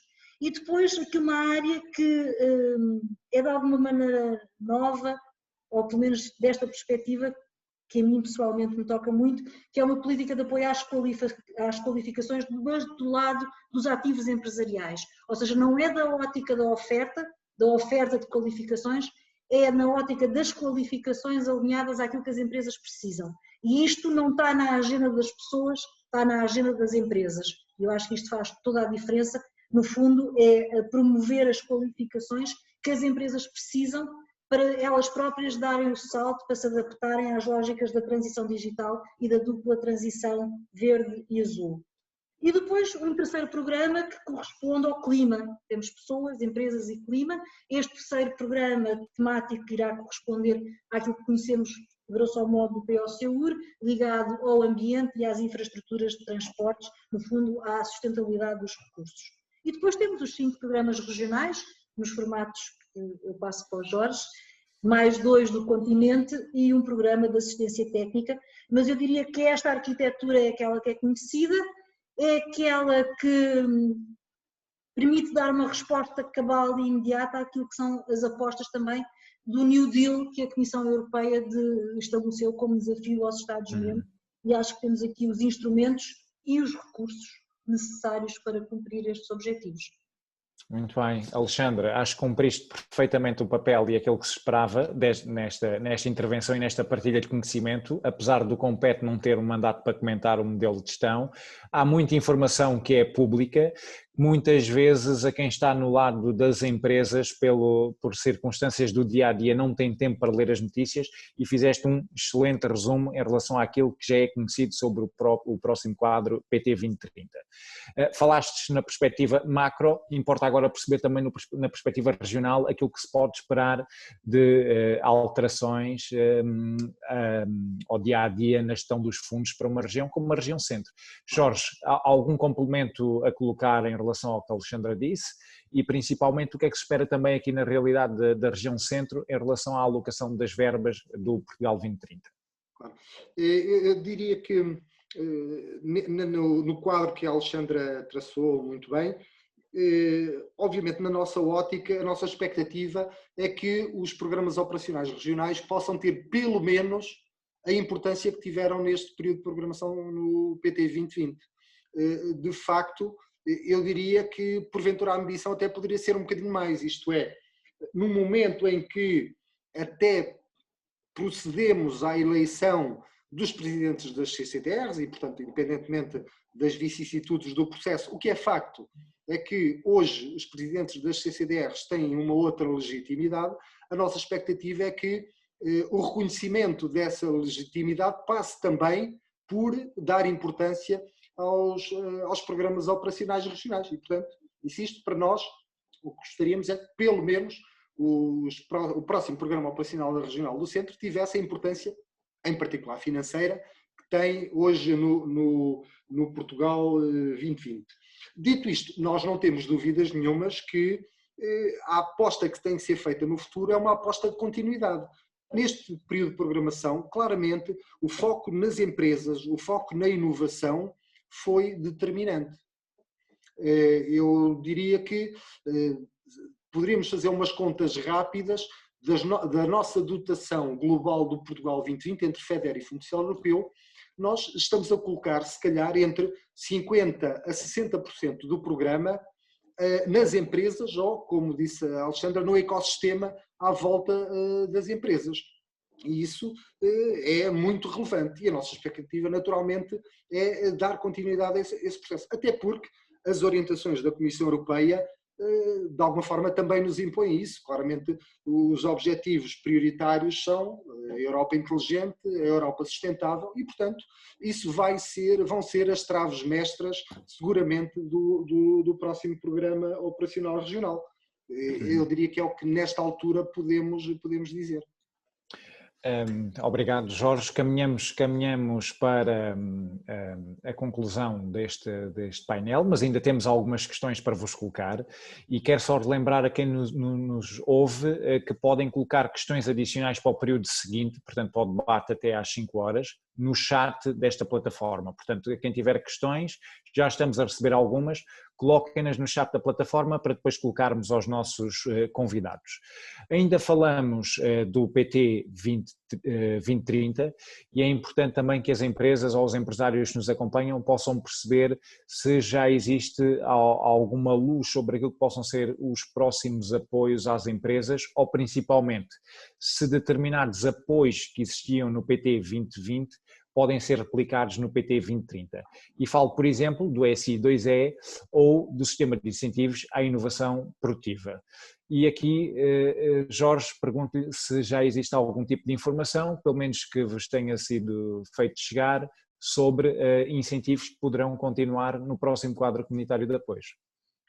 É assim, obviamente em relação ao próximo período de programação não temos informação em concreto. Agora, eu diria o seguinte, nós não temos dúvidas nenhumas que a aposta central vai continuar a ser no reforço da capacidade do nosso tecido empresarial, na produção de bens e serviços transacionáveis, na aposta nas exportações, na afirmação nos mercados internacionais, por via da criação de valor, da inovação, etc. Isso vai ser o paradigma do próximo programa. Mas não temos dúvidas nenhumas que há uma economia, e em particular economias locais, que exigem uma atenção particular também do instrumento do Portugal 2030. E o SI2E veio demonstrar exatamente isso.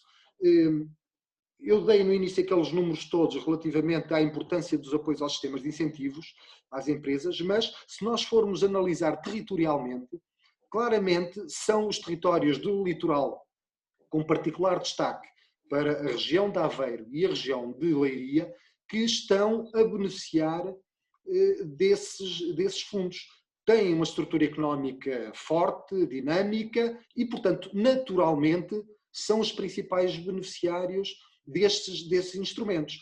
E verificamos que, entretanto, os territórios do interior têm menor capacidade de concorrer e de utilizar esses instrumentos. E, portanto, o SI2E veio, de alguma forma, responder a uma outra economia, a um outro tipo de empresas que precisam também de apoio para serem competitivas na economia local e, em limite, na economia nacional.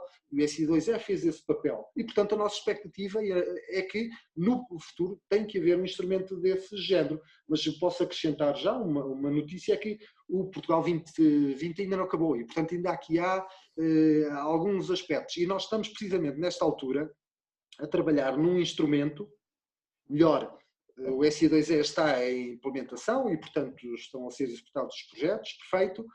Estamos, nesta altura, a analisar as candidaturas do Mais Coeso, ainda não falámos aqui, mas também, para todos os efeitos, foi um instrumento, está a ser um instrumento muito relevante. Só para terem uma percepção dos números, nós abrimos 66 avisos na região centro, entraram 2.100 candidaturas, temos uma dotação de 23 milhões de euros, e está-nos a ser solicitado um apoio de 197 milhões de euros, portanto temos aqui um problema para resolver agora ainda, e estamos a começar a tomar decisões sobre essas candidaturas, e este processo vai ser muito mais célere do que foi no SI2E, claramente vamos aprendendo e vamos afinando os mecanismos, mas estamos a preparar um novo instrumento que deverá ser operacionalizado agora por via das comunidades intermunicipais, para apoiar também de alguma forma as economias locais, agora com FEDER, e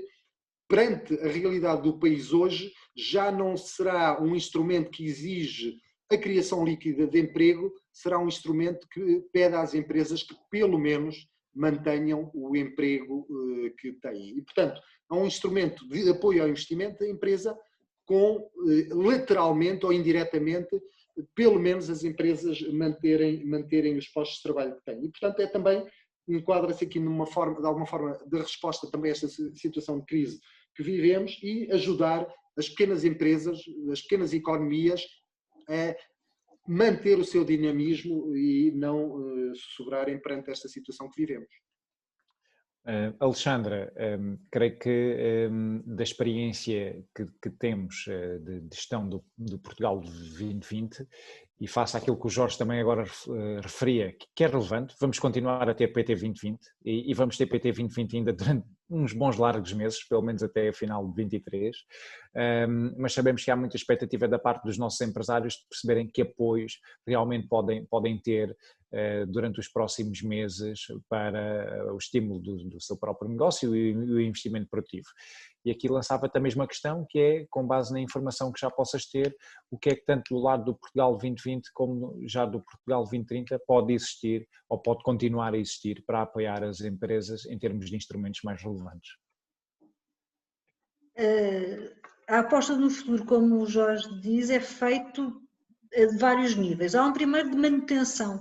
Nós não vamos, como eu disse, tenho estado a dizer várias vezes, nós não vamos fazer disrupções face aos instrumentos existentes. Portanto, há aqui um conjunto de adquiridos que vão continuar a existir e, sobretudo, aqui importa chamar a atenção que há o reforço das lógicas colaborativas, ou seja, há uma forte convicção de que em Portugal muitas vezes o que falta é o fator de lógicas colaborativas, o entrosamento das instituições que nós normalmente chamamos de instituições de interface, fazem a ligação entre a academia, os centros tecnológicos, as empresas inter si. Portanto, há aqui também a forte convicção de que tem que haver um reforço das lógicas colaborativas. Não é por acaso que no PRR, uma das medidas que está inscrita no pilar do desenvolvimento económico, digamos assim, é as agendas industriais, que são um conjunto de 10 agendas industriais,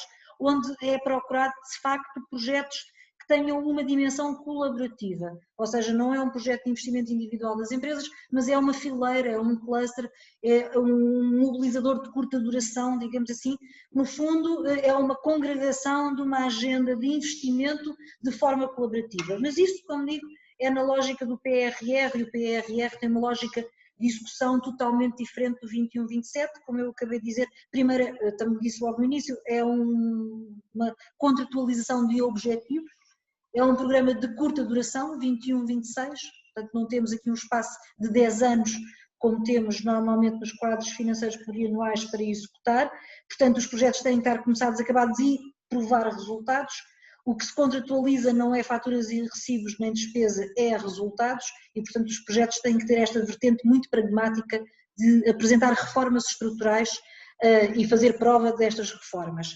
Mas no 2030 isto já não é exatamente assim, mas mantém-se esta necessidade de reforço dos instrumentos colaborativos a par da manutenção das lógicas de investimento individual das empresas, como eu disse também, uma aposta nas qualificações, também o papel das associações empresariais na organização e na promoção destas lógicas de qualificação por fileira setorial, porque não podemos esquecer que 99% do nosso tecido produtivo é de pequenas e médias e muito pequenas e microempresas e que não têm capacidade individualmente de mobilizar todos os instrumentos, nomeadamente a formação, e que através das associações empresariais têm um veículo de se organizarem coletivamente e implementarem projetos tanto de colaboração, de investimento e desenvolvimento tecnológico, também de formação e qualificação, e depois as lógicas todas de transformação digital, que no fundo são agendas novas,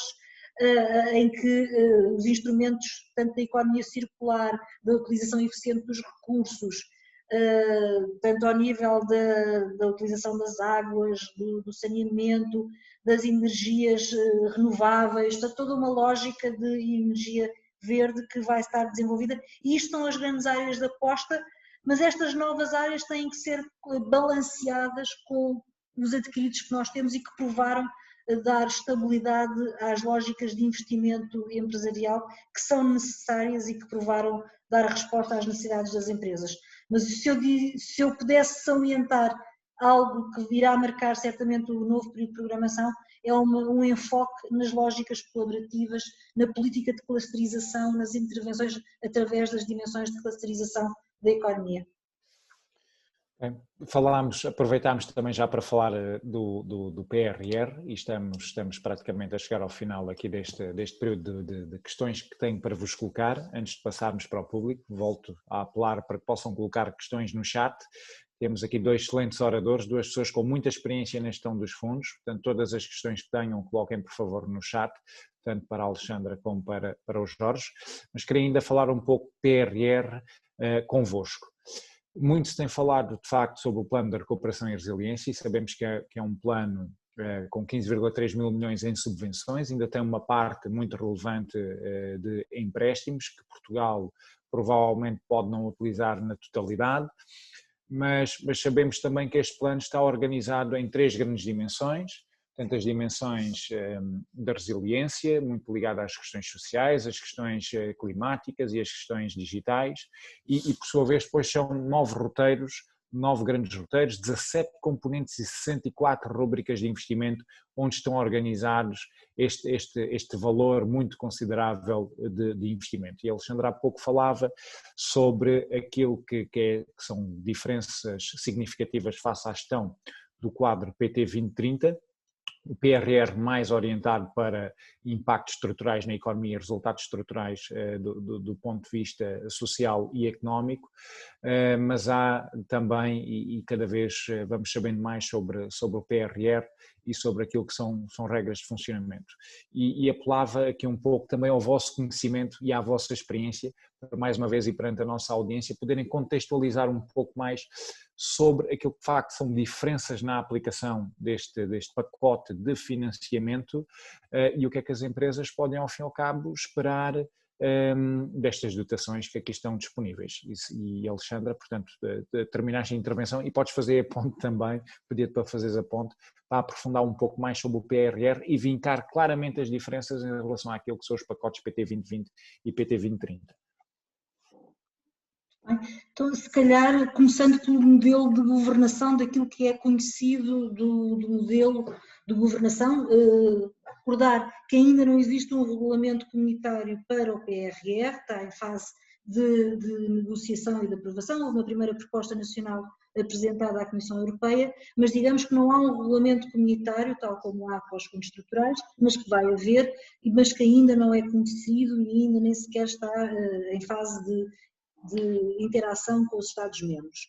O primeiro aspecto foi aquele que eu disse logo de início, o Next Generation EU, e vamos pôr tudo isto no mesmo bolo, quer seja o REACT, que vai acrescentar verbas aos atuais programas da coesão, quer seja o programa da resiliência, como depois as várias linhas de empréstimos que existem, vamos pôr tudo isto no mesmo contexto do Next Generation EU. É um programa de gestão direta da Comissão Europeia. Digamos que se o podemos comparar com alguma coisa, para ser mais perceptível a diferença, ele é um programa mais da natureza do H2020, gerido pela Comissão Europeia, que é contratualizado com os Estados-membros para aprovarem projetos ou iniciativas para a concretização de metas. Portanto, ele não é um programa, tal como os conhecemos nos fundos estruturais, em que há uma autoridade de gestão nacional que abre avisos, recebe candidaturas, aprova projetos e manda pedidos de pagamento para Bruxelas. A lógica é totalmente diferente. Há uma gestão direta da Comissão Europeia que depois é contratualizada para resultados com o Estado-membro. Este programa é integrado no âmbito do semestre europeu.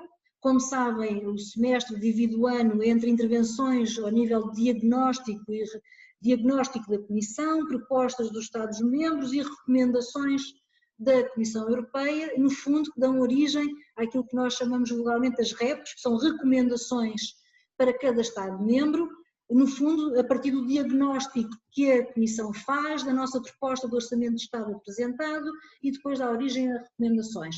E este programa de PRR tem que estar perfeitamente alinhado com aquilo que são as recomendações feitas pela Comissão Europeia para 2020. Em maio de 2020, quando estávamos todos fechados em casa, ainda em confinamento, a Comissão, no dia 22 de maio, emitiu as orientações, as REPs, não são orientações, são recomendações assertivas, um conjunto de recomendações para Portugal, e essas recomendações, no fundo, são aquilo que nós vamos ter que dar a resposta através do PRR. Portanto, dois aspectos a ter em conta: não é dinheiro português posto para Portugal gastar como quer, não, ela tem um roteiro europeu, tem um roteiro submetido às REPs 2020 e nós não podemos fazer o que queremos, por caricatura, nós temos que fazer aquilo que nós nos propomos como resposta àquilo que foi a recomendação da Comissão Europeia para 2020. Por exemplo, uma das recomendações era melhorias no sistema de justiça e no sistema fiscal. Nós temos que ter medidas para dar resposta a estas recomendações europeias. E, portanto, temos que ter uma necessidade, e acho que é isso que o PRR faz, é identificar prioridades associadas às áreas de política pública que a Comissão Europeia nos endereçou nas REPs. Há um foco na dupla transição, como já disse, na transição verde e na transição digital, e este foco é transversal em todas as áreas de intervenção, por exemplo, naquilo que é o pilar do potencial produtivo, que é aquilo que nos é mais próximo em matéria de Ministério da Economia, que é um pilar no âmbito da resiliência dedicado ao potencial produtivo. Temos depois duas agendas, a agenda das qualificações e competências e a agenda do investimento e da inovação, mas esta agenda do investimento e inovação, por exemplo, tem que ter um foco na dupla transição do verde e do digital. Portanto, eu diria que isto é um foco transversal e de mainstreaming de política do PRR. Depois, um aspecto muitíssimo importante é que não há limitações territoriais, portanto, não há aquilo que nós hoje conhecemos por Lisboa e Algarve estarem fora da convergência. Todo o país é elegível de igual forma, portanto, todas as regiões nacionais, incluindo Açores e Madeira, naturalmente, são igualmente elegíveis a todas as intervenções, não há diferenciação. Penúltimo aspecto, para mim, o mais relevante, porque não há experiência em Portugal de fazer isto, que é um programa, o pagamento da Comissão, os reembolsos da Comissão são feitos mediante resultados, apresentação de resultados, e estes resultados são aferidos por metas intermédias, milestones, e por metas finais, em 2026, que são os targets. E, portanto, há um primeiro adiantamento, que é um mais robusto do que o que nós temos hoje nos fundos estruturais, para permitir o arranque das operações, mas depois há uma gestão por resultados e é esses resultados, estas metas intermédias que nós vamos contratualizar, estão na nossa proposta e que a Comissão ainda vai negociar connosco, é por meio do atingimento destas médias intermédias que são disputados pedidos de reembolso por parte de Bruxelas.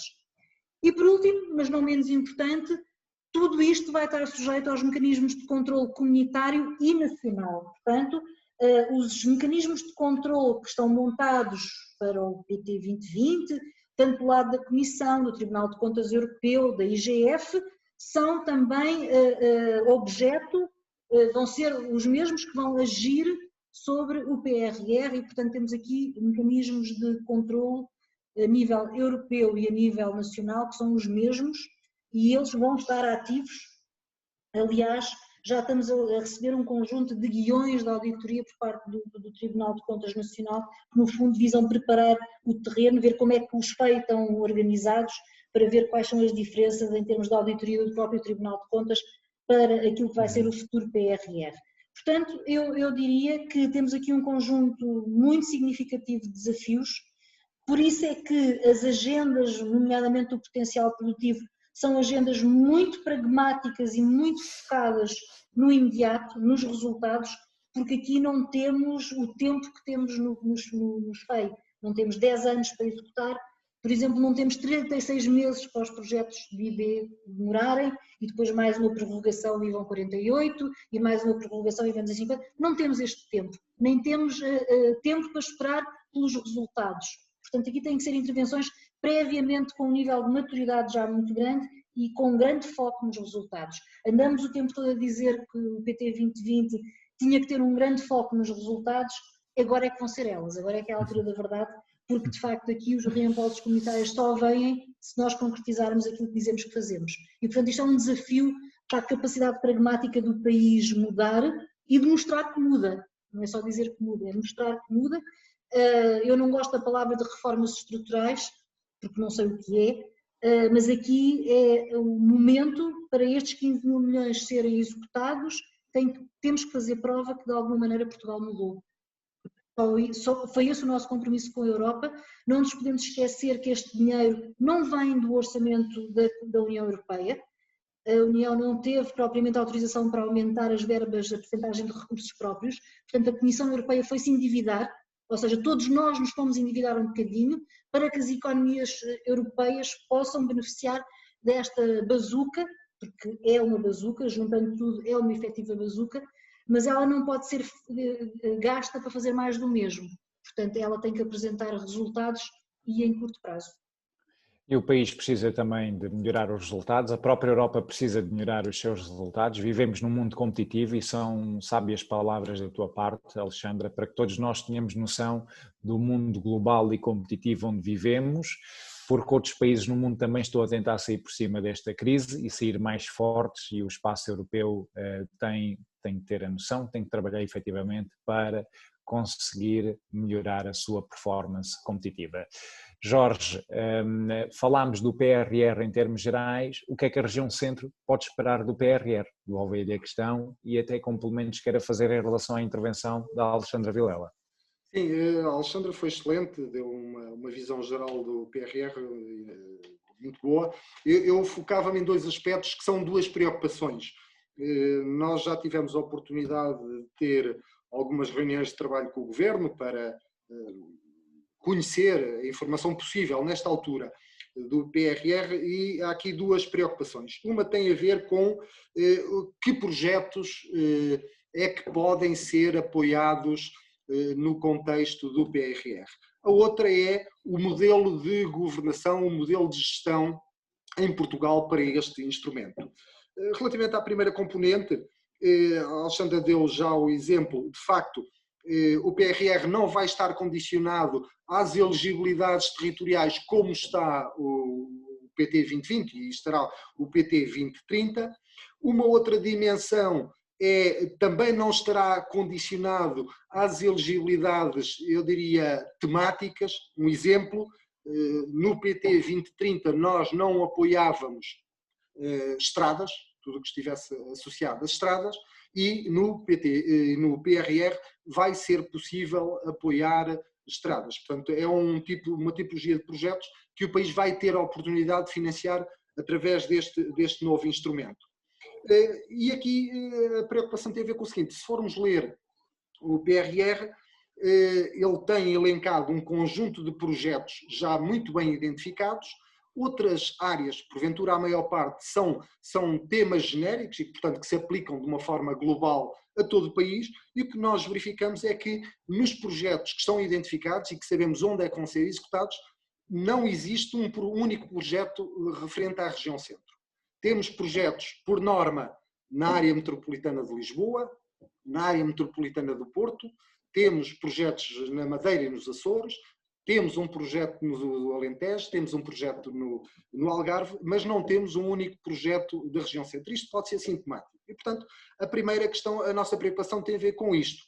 Não temos dúvidas nenhumas, tratando-se de um plano de recuperação e resiliência, ele tem que dar resposta às pessoas, aos territórios que mais estão a sofrer com esta crise.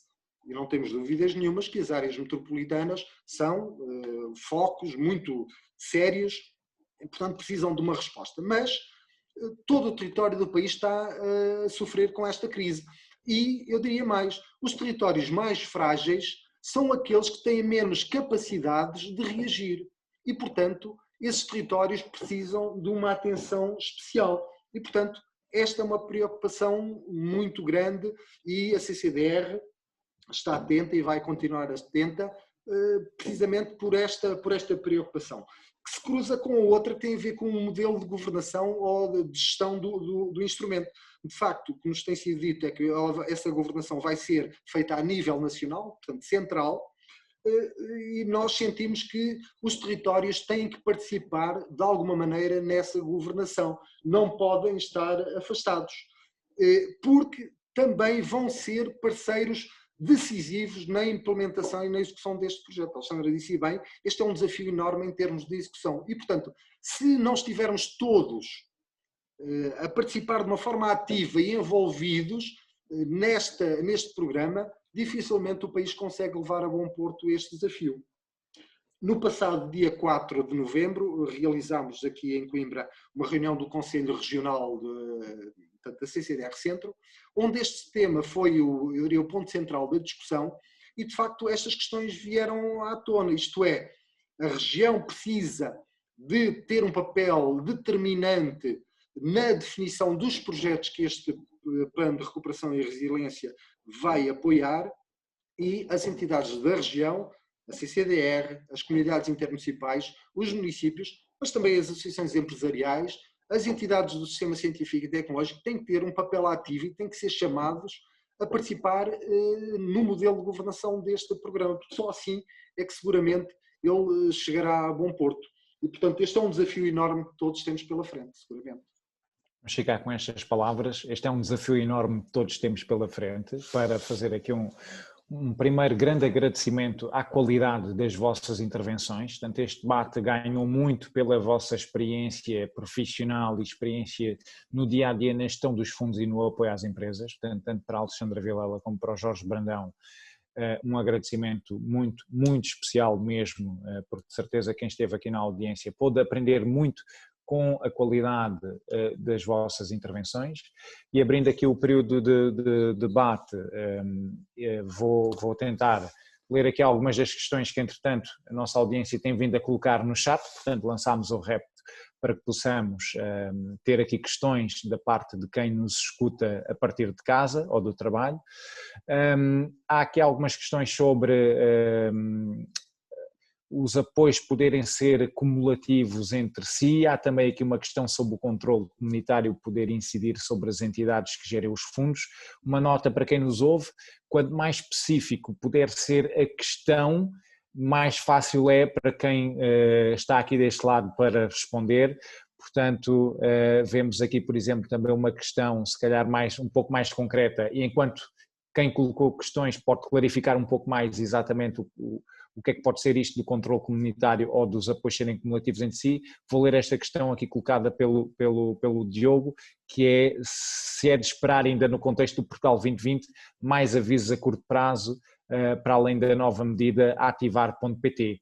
O que é que podem partilhar com quem nos ouve sobre que outros avisos no curto prazo podem sair sobre o Portugal 2020, se calhar alguns avisos ou alguns instrumentos também de uma natureza mais inovadora, um pouco alinhada com a natureza também do ativar.pt. Jorge, Alexandra? Quem quer responder, por exemplo, a esta? Próximos avisos. Nós temos, como eu disse no início, uma taxa de compromisso para além da dotação, portanto o que temos aqui são avisos cirúrgicos. Para além do ativar, que eu vou traduzir para apoiar.pt, o que foi anunciado pelo Ministro da Economia na semana passada, na nossa linguagem vai-se chamar apoiar.pt e vai ser lançado muito em breve, como foi anunciado pelo Sr. Ministro da Economia. Estamos neste momento a preparar todos os instrumentos com a consciência de que o apoio é urgente e tem que estar, tem que estar nas empresas até antes do Natal. Esse é o nosso compromisso e é para isso que estamos a trabalhar. Depois vamos ter também a curto prazo um aviso, provavelmente para projetos conjuntos. Não temos ainda nenhuma data, porque entretanto fomos atropelados pelo apoiar.pt e não estamos ainda com data nem contexto absolutamente seguro. Também não temos ainda uma articulação muito segura com o ICEP, mas ele está previsto sair até final do ano, os moldes, a dimensão e o momento ainda não está decidido, mas sim, temos ideia de lançar projetos conjuntos de internacionalização até final do ano. Mas para já todas as nossas atenções vão estar no apoiar.pt. Há aqui uma nova questão que entretanto nos chegou, que é o facto de existirem apoios no Portugal 2020 que ainda não arrancaram como o projeto de internacionalização, deve ser esse o projeto conjunto de internacionalização para empresas que ainda não são consideradas portadoras e que ainda vão arrancar. A Alexandra referia há pouco o projeto conjunto de internacionalização, vai haver um novo aviso, talvez responda a esta questão. Depois há aqui uma outra que entretanto chegou, que é sobre o apoiar.pt, se é só para entidades ou empresas que pertencem ao setor do turismo ou se vai ser também para outras empresas, Alexandra? Se calhar podes... Os setores de atividade estavam muito bem identificados na apresentação do Sr. Ministro da Economia da semana passada, portanto é o alojamento, é comércio e serviços e, no fundo, basicamente é todas as empresas, micro e muito pequenas empresas que, no fundo, são as mais afetadas pelas quebras de procura interna. Voltando àquela questão dos apoios serem cumulativos entre si, provavelmente podem ser apoios PT 2020 com apoios 2030, portanto, se uma empresa já agora, colocando este cenário, de abrir um concurso no PT 2020 até final do ano e provável, ou mesmo no início do próximo ano, e abrir também concurso PT 2030, se uma empresa com o mesmo contribuinte se pode candidatar. Compreendam que é difícil nesta altura fazer qualquer tipo de afirmação muito definitiva nesta matéria, porque nós não temos minimamente o quadro regulatório do PT 2030 definido e, portanto, é prematuro. Eu diria, pessoalmente e como regra de bom senso, que são períodos individuais, não são cumulativos, portanto não há nada na legislação que o impeça, mas é todo um quadro de programação que tem que ser definido ainda.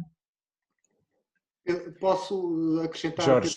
Uma nota, ainda na questão dos novos avisos. Como eu já tinha referido há pouco, de facto nós com as outras autoridades que são dos programas operacionais regionais, estamos a trabalhar num aviso, como disse, que de alguma forma dá sequência, se assim podemos dizer, ao SI2E, portanto apoio ao investimento, com o compromisso da parte da empresa pelo menos manter o emprego que tem.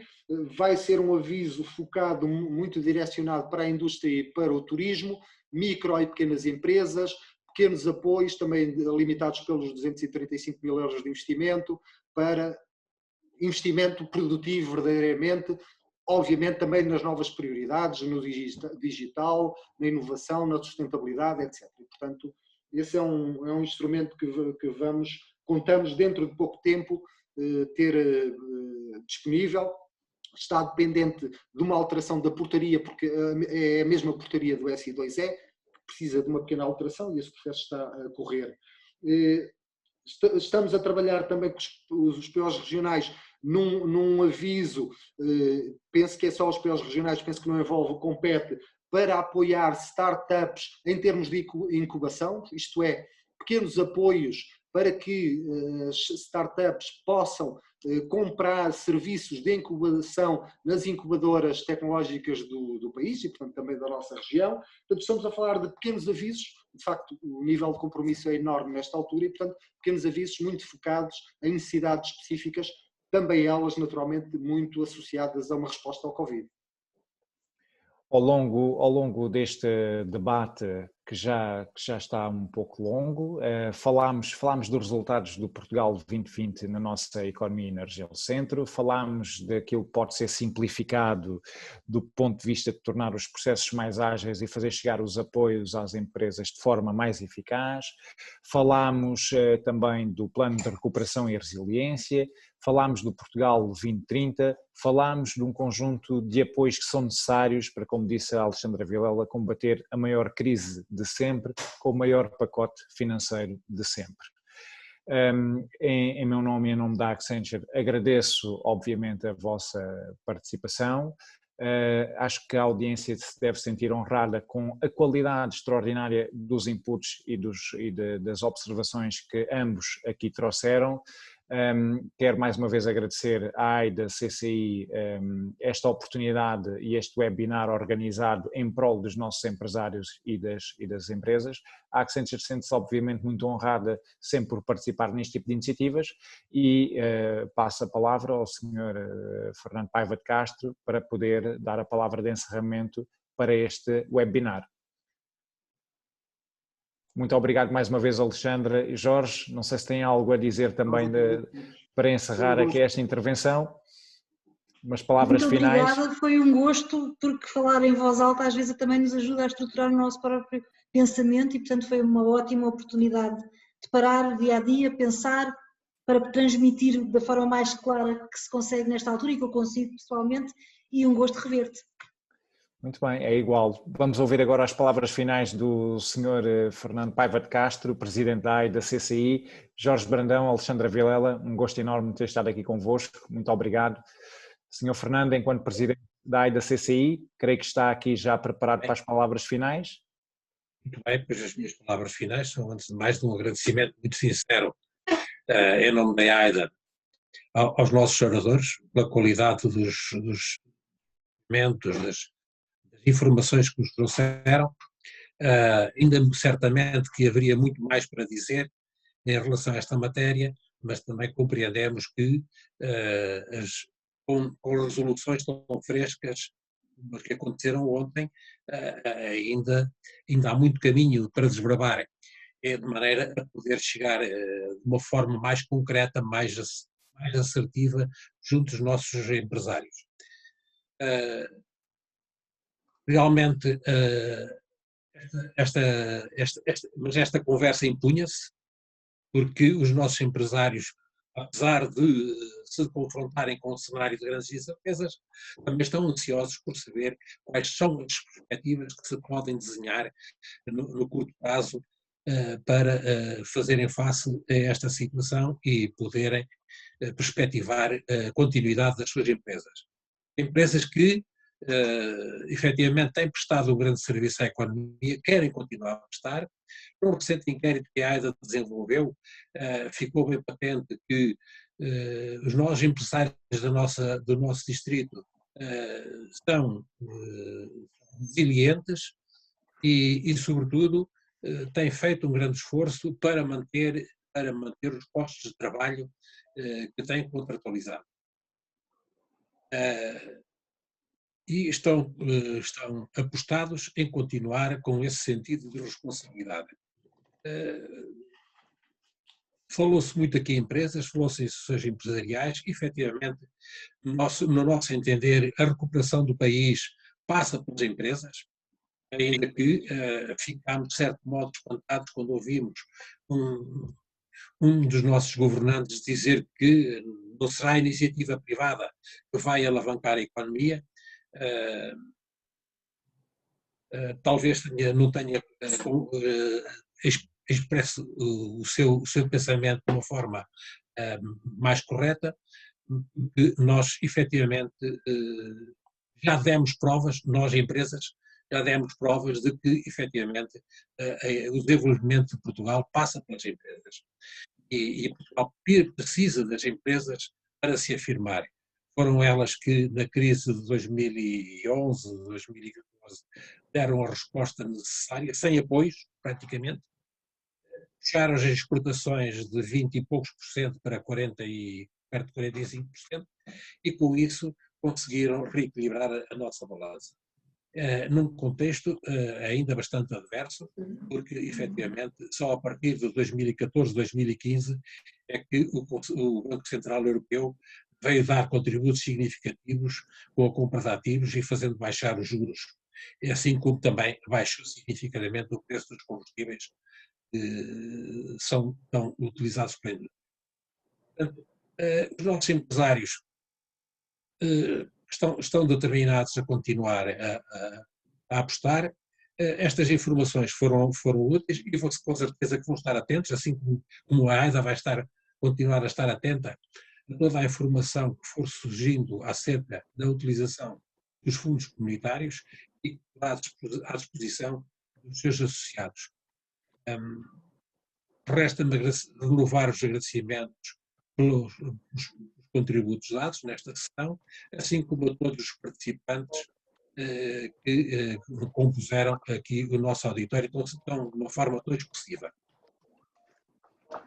Todos, só me resta desejar muita saúde, que é necessária para todos, para que as nossas empresas também possam continuar a desenvolver a sua atividade de uma forma normal. Muito boa tarde para todos. Muito obrigada e boa tarde também. Muita saúde para todos. Obrigada, boa tarde. Saúde e sucesso, uma boa tarde a todos. Ora, com licença.